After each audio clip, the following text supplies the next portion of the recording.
Welcome to the Fuller Tracy Money Audio Commentary. This is Owen Tracy recording, and it is 4:19 p.m., and that is Central Time, and today is January 9th, and today being Friday, it's the big picture, long-term audio and video for the various different asset classes.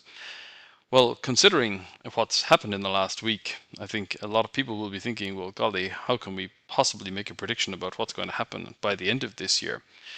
I think one of the things that we can pay attention to is the consistency of trends. That's certainly something that we talk about at the chart seminar.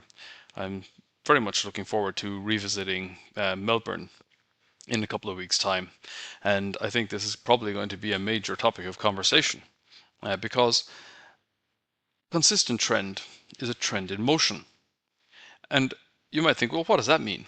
Well, a trend in motion means that it's going to iterate.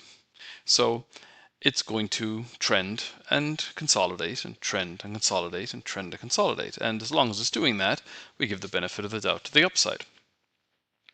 And then there are mitigating factors. When we start to see that there are trend ending signals, well, then that's a time to be more cautious. That is the time to really think about how to exit a position. And of course, then with a consistent trend, we can also think about where is the best place to add to a position. And you often have in the financial markets, like one of the things that David Fuller used to say is you have to kiss a couple of frogs before you meet your prince. And when you get onto a consistent trend, well, then you just stick to it. And running the trend, and the trend is your friend, those are two things that lots of technical analysts talk about. But something that's very clear is that gold is in a consistent trend. Now, gold doesn't always trend consistently. There are plenty of times, and it often spends years ranging.